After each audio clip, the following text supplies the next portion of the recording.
ஓம் மகதீஷாய நமக. ஓம் சிவமகாவாலிசித்த தேவாய நமக. குருவே சரணம். குருவின் திருவடி சரணம். ஓம் பிரபஞ்சமக அகத்திய வாலிசித்த சபை திருவடிகள் போற்றி போற்றி. சாமி, நேற்று நைட்டு இங்கே பூ கட்டிக்கிட்டு இருந்தேன்.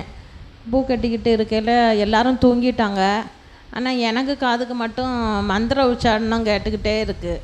திருப்பி திருப்பி பார்த்தேன், ஏதாவது ஜன்னல் ஏதாவது இல்லை, திருப்பியும் அந்த சவுண்டு என் காதில் கேட்டுக்கிட்டே இருந்தது.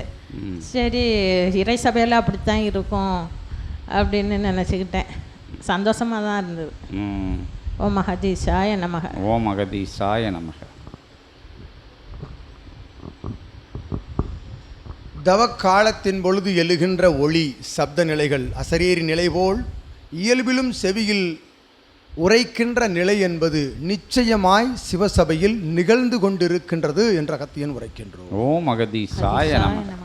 தன்னை மறந்து அயர்ந்து இல்லத்திலும் சபையிலும் உறங்குகின்ற பொழுதும் அது உறக்கம் அல்ல, இறை கணங்களின் உள் இரக்கம் என்று அகத்தியன் உரைக்கின்றோம். ஓ மகதீஷாய நமக. அவ்வாறு கணங்கள் இறங்கி அயர்ந்து உறங்குவது போல் கண்ட பொழுதும் அது தவமாக மிளிர்கின்றது என்ற அகத்தியன் நல்வாழ்த்துக்கள் வாழ்த்துகின்றோம். அந்நிலைதான் அவனுக்கு தெரிந்த அகத்தியனுடைய ஒரு கண் ஓம் என்று ஒற்றை சொல் ஒலித்தது என்று உரைத்தானே, அந்நிலையும் நிச்சயமாக அது பிரபஞ்ச மகாசபையினுடைய அடிநாத ஒளி. அது ஒளி எங்கிருந்து வருகின்றது தெரியுமோ? நீர் அவ்விடைக்கு பதில் கூற வேண்டும்.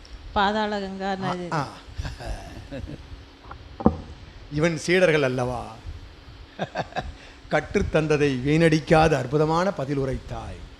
பாதாள கங்கா நதிநீரில் சிவமகா வாழை சித்தன் தவம் காண்கின்ற பொழுது அவனுள் தவத்திற்குள்ளிருந்து எழுகின்ற குண்டலினியுடைய சப்தம் அதுவென்று அகத்தியன் உரைக்கும். அச்சப்தம்தான் அனைத்து சீடர்களுக்கும் ஒலித்து கொண்டிருக்கின்றது. ஓம் என்ற ஒற்றை சொல் என்று அகத்தியன் உரைக்கும்.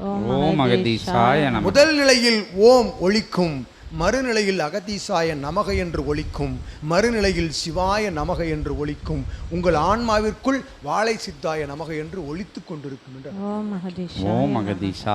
இந்நிலை சப்தங்கள் எல்லாம் உங்களை போன்ற சீடர்களுக்கு மிக மிக மிக எளிதான நிலை, ஆச்சரியப்படுவதற்கு இடமே இல்லை என்று அகத்தியன் உரைக்கும். சரண அடைந்து விட்டபின் தெரிகின்ற காட்சிகள் யாவும் அற்புதமான சாட்சிகளாக உங்களுக்குள் உங்களை வழிநடத்த உதவுகின்றன என்று அகத்தியன் உரைக்கின்றோம். முதல் நிலையில் வந்து நின்றான் அப்பாலகன் மைந்தன். அற்புதமாய் வந்து நின்ற கணமதில் இவன் உரைத்த அகத்தியன் என்னும் நாமம் தாங்கிய இச்சீடனோடு உரையாடிய பொழுதே அவனுடைய சிந்தை கலக்கம் அடைந்ததை அகத்தியன் கண்டோம். அக்கலக்க நிலையிலிருந்து சபை நாடி வருகின்ற பொழுது அவனுடைய கர்ம நிலை விளக்கம் பெறுகின்றதை அகத்தியன் யாம் உறுதிப்படுத்துகின்றோம் என்று கூறுகின்றோம். இதனை ஏற்றுக்கொள்ள வேண்டும். ஒரு மானிடனை வாழும் குருவாக நிச்சயமாக ஒருவன் ஏற்றுக்கொள்வானே ஆயின் பிரபஞ்சம் அவனை ஏற்றுக்கொள்கின்றது சீடனாக என்று. நல் வாழ்க்கை என்பது அவனவன் முயற்சி என்று கூறுவார்கள். தெய்வத்தால் ஆகாதெனினும் முயற்சி என்ன செய்யும்?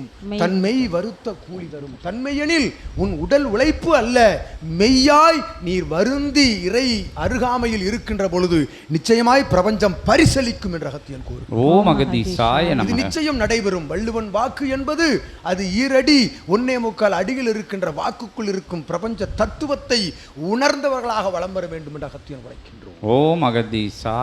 உண்மையை உரைப்பவர்கள் இறையாளர்கள், உண்மையாய் வலம் வருபவர்கள் இறையை சுமப்பவர்கள் என்று அகத்தியன் உரைக்கின்றோம். அவ்வாறு இறையை சுமந்து வலம் வருபவனோடு அவனை சுமந்து வலம் வாருங்கள், பிரபஞ்சம் உங்களை சுமந்து செல்லும் என்று அகத்தியன் நல் வாழ்த்துக்களும் ஆசியும் வழங்கி மகிழ்கின்றோம். ஓ மகதீஷாய நமக. இன்புற்று வாழ்க. அகத்தியமே ஜெயம்.